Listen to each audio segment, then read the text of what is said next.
What is going on, everybody? My name is JeZter and welcome to the channel. Hopefully you guys are having a great day today. Today I'm going to be discussing 5 tips to improve at Rainbow Six Siege. Now, as a quick little disclaimer, this is not a video intended for average players to be above average players. This is actually a video aimed towards newer players and lower ranked players like bronze and silver players to get up to at least an average level around gold 3, gold 2, potentially gold 1. Because at the end of the day, if you get the foundations down, you can potentially even go up a lot higher in rank over time versus... Because at the end of the day, high ranks is just, they have the fundamentals, it's just a lot of advanced tips and strategies and stuff like that, and that's really what you need at the end of the day for that. So I'm not really going to be talking too much about like mechanics, specifics into droning. I'm not going to be using like a whole bunch of overused tips like watching your crosshair placement, strats, and all that. It's going to be the fundamentals, okay? So if you guys are coming here expecting strategies, expecting, you know, like weird angles, don't even think that. It's going to be the bare bones essentials, what you need for every single game, no matter what operator, what role you play, and no matter your level or rank. This will help you a lot. Alright? So, getting started, for the very first tip we're going to be talking about is going to be taking advantage of your intel sources.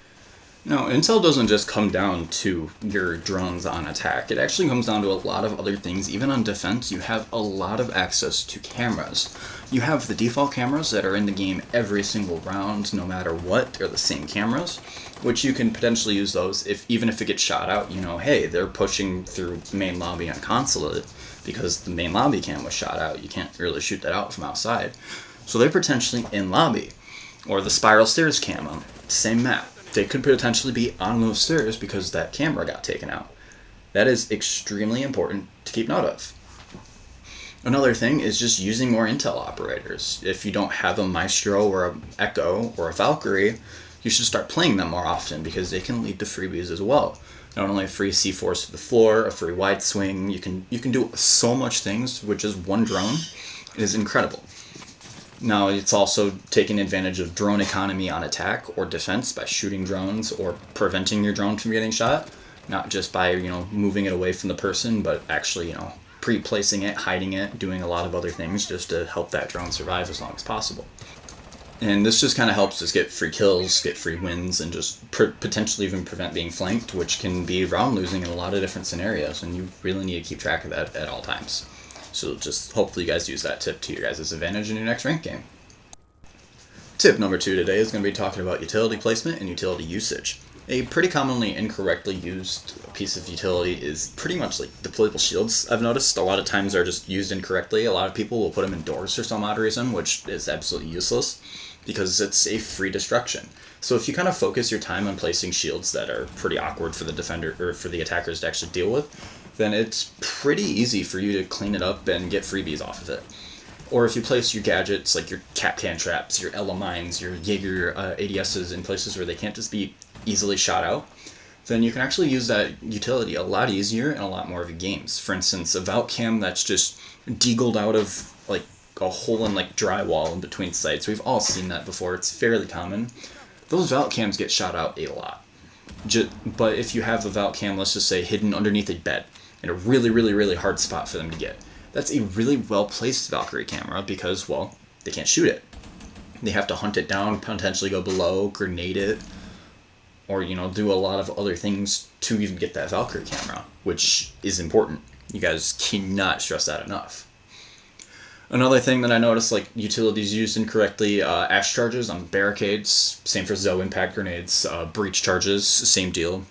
Breach charges should be used for attacking rotation holes, vertical play, and all that fun stuff. Skeleton keys, it's okay if you shotgun out like a barricade, you're not really using that much, but still it's probably better used if you just shotgun the floor. You can also say drones, yin candelas, fuse charges, just things that you don't want to be easily destroyed, that are in a spot that's so easy for them to destroy, where they have to expose themselves to actually destroy a piece of utility is quite possibly one of the most important things to actually keep track of in the game. I know an operator to really help learn this is Kapkan. You start slowly learning good places to place Kapkan traps, like really difficult places for you to see like where your crosshair placements are going to be, like you want to have to throw that off. I know I used to do that when I played Kapkan a while back and definitely worked pretty well. and you can potentially get a lot of freebies off of it as well, just off of free easy utility placement. If you guys haven't started figuring out that there's a current like sequential order to these tips, I feel as though you should just uninstall. Alrighty, so tip number 3 is going to be operator selection. Now, operator selection is a very important thing, and I'm going to be giving you guys 2 separate lineups for 2 separate maps and explaining the differences between them, okay? So let's start this off with Clubhouse. A pretty standard lineup that helps with every single site is going to typically be a Thatcher Thermite, Hibana, Zoe, and a Sledge. Obviously, you can have a little bit of leniency with different operators. The specifics don't matter. And then for Coastline, a pretty good standard lineup, it would be like a Capital, a Sledge, Ash, Zofia, and a Gridlock or a Nomad. I like the Gridlock on Coast personally. Well, why is there so much of a difference? Well, for Clubhouse, you need a lot of hard breaching to be done. You have the CCTV wall, garage walls, you have all 3 hashes on basement, you've got the dirt wall in basement, triple wall basement, ash wall if it got reinforced, you have the top floor, you got Logi wall, the construction walls, you have a lot for every single site on Clubhouse. Versus Coastline, you don't 100% need the hard breacher. Now, yes, occasionally it is nice to bring an ace so you can get some lines of sight using the ace charges. For instance, you can do it on hookah, you can do it on the service entrance. Typically, you're not going to bring a lot of denial. Occasionally, you will see a bandit because MP7's an amazing gun. But typically, you're not really going to bring like a Thermite because Thermite's kind of useless on Coastline because he exposes himself too much to actually open up the wall. It kind of is just a little pointless. And now, obviously, every single map's going to be different. I'll eventually get into specific attacking strats, okay? So don't think I'm just going to like base this entire video off of that. Defenders have kind of a similar thing. They're a lot more site-specific. Currently, we do have a meta where we're very reliant on a Maestro, Smoke, and JeZter. However, you're pretty flexible after that.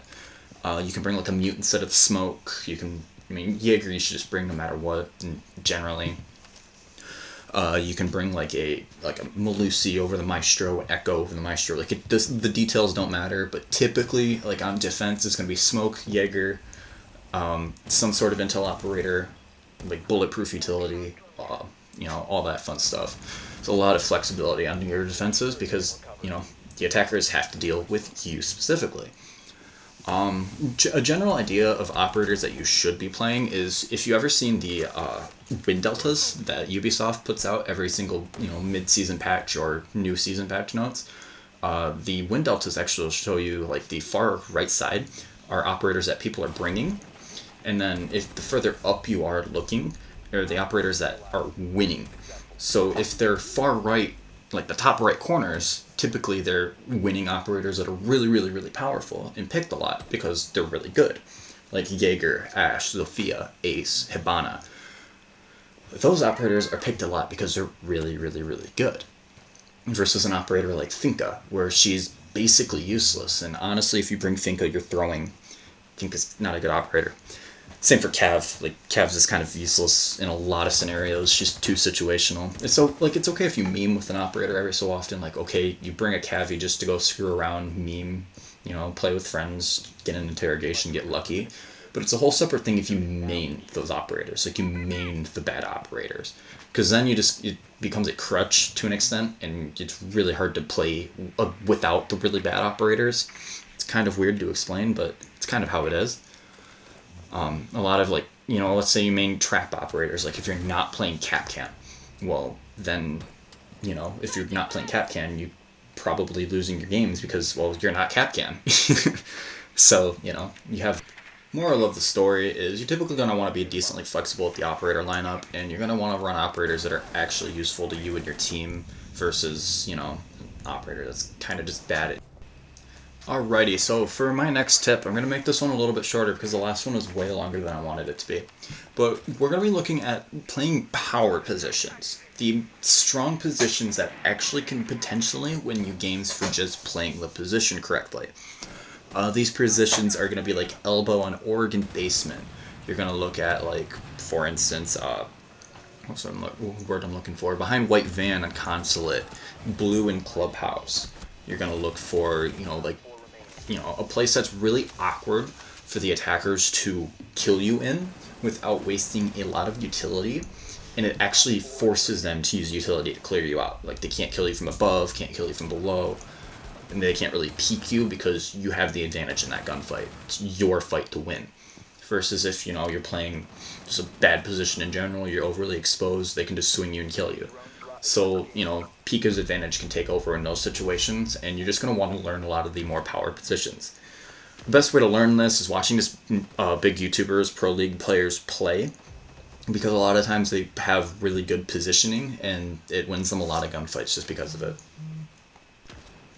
Alright guys, for this last tip that I'm going to talk about today, I'm going to be specifically talking about your statistics. Now, a lot of people might be thinking I'm going to tell you that your stats don't matter, and that's kind of obvious to an extent. Of course, your statistics don't matter as a whole. Nobody cares if you have a 1.2 KD if you're not really providing any use to the team. That's why the statistic I'm actually going to be talking about today, which is actually directly provided through Ubisoft, is your cost. And that is spelled KOST. Cost stands for kills, objectives, survival, and trades, which means that you basically provide some sort of an impact on the round, whether or not you get an impactful kill, you plant the bomb or disable the diffuser, you survive the whole round. Let's say you're attacking, you just survive on time on the diffuser, or you didn't die, didn't do much. Or trades, which means that you have an impact on the man advantage. You either even it out, or you provide a higher man advantage. That means like a 5v4 versus when the defenders had it as a 5v5 before, whatever. Now, the reason the stats matters so much is it just tells you how much impact you actually provide to every one of the games that you're in. Whether you provided impact to the man advantage in the game, you get an important kill, you plant a diffuser. It kind of is a stat that just tells you how good you are as a player as a whole. It doesn't matter what role you play, having a good stat, like a good high stat in this statistic, actually is helpful no matter what happens. And a lot of people overlook that stat as a whole. And Ubisoft actually directly provides it to you. If you guys don't get those weird emails from Ubisoft telling you about your statistics, they actually have their own statistics website known as just pretty much Ubisoft Rainbow Six Siege Stats. You can look it up on Google. And it actually provides it for you in a percentage, which means the percentage of the rounds that you have some sort of an impact on. I typically say anything above 55% is a pretty average line. I think mine right now is like a 58%. As like specifically me, I know like a lot of the operators I play, it's up past 75%, like for Zoe. And in my opinion, it's a lot more important than a KD, because you can have a really high KD, but a really low cost. For instance, you get traded out, you get like low man advantage, but you have a 1.2 KD. Or you're baiting your teammates, you're doing a whole lot of other stuff. You can still, like, it's possible to pad this stat, but it's not as easy as padding your KD. You don't smurf to pad this statistic very much. And I think it's definitely something you want to focus on, and it definitely provides a lot more incentive to, like, play the objective of the game, not just play it like it's a Call of Duty with leaning mechanic. Alrighty, so as you can see, I'm currently sitting on the Ubisoft statistics page at this point in time, and I'm going to be looking at what my stats are specifically, and I'm going to be trying to explain it to you guys, so you guys can potentially, after this video, go and check it out yourself. So we're going to be looking at this. Obviously, I'm gold 3 at the moment. Typically, I'm like high gold 1. Could show you that later on. I have my display date right now is showing me from the 1st of January to right now, which is the 28th of February. And then you can also just look at the specific stats. For instance, as Zoe, I have a 73% cost, which means that for about 73% of the rounds that I play, I'm providing some kind of impact, which is very important to keep track of overall. Obviously, right now I have a really high kill death ratio there as well, and I'm not the type of person just to bait as to get for all my kills, basically. I don't like go hide in random corners, which is extremely important. It shows you just how, like, you know, how impactful of a player are you? Are you the reason you're winning your rounds? Or are you getting carried by other people that have a higher cost than you? This is definitely something that a lot of people really overlook, and it's something that you should be focusing on, and it'll slowly improve you as a player as a whole if your mindset is improving your cost as well. Obviously, don't entirely focus on your cost. Focus on other places like winning your games, learning how to play the game better, and just being a better player in general. But your cost is definitely an important stat that you should actually be looking at. Okay? Awesome. Alrighty, guys. Hopefully, you guys enjoyed that weird clips of me trying to figure out how to work OBS. It's kind of sad if I'm being completely honest here, but sorry about all the decently poor quality. I'm definitely going to be working on a lot more on this channel. I'm going to hopefully upgrade a lot more of my setup type materials so I can have better audio quality. I noticed in the OBS I'm having a lot more audio quality issues that I'm going to be working on. I'm learning the software a lot more too, a lot more things. So definitely I'm just going to be learning a lot more on this channel. If you guys are interested in watching this channel grow, please make sure you guys leave a like and subscribe. I have a lot more planned out for this channel, and I really hope you guys enjoy it. Alright? So, in the meantime, enjoy this Aces with mine. You guys have a great day today.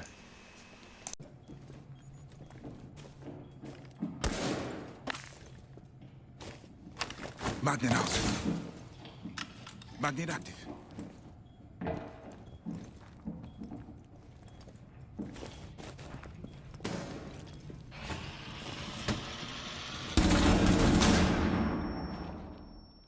Reloading up.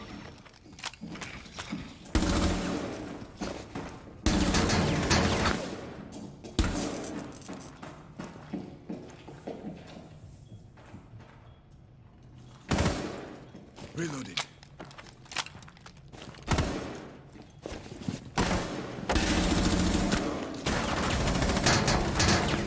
Magnet, reload.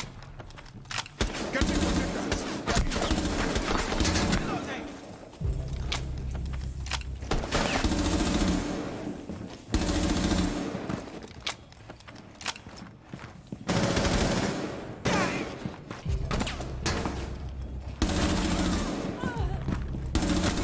Op 4, last operator standing.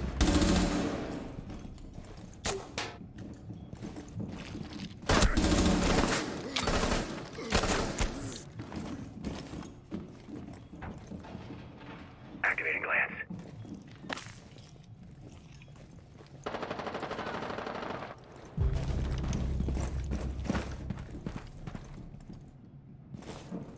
Adding overwatch.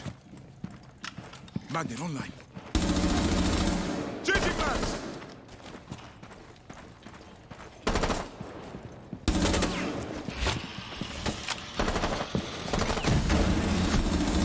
Loading new mag! Mainland zone protected by hostiles. Friendlies victorious. Hostiles eliminated.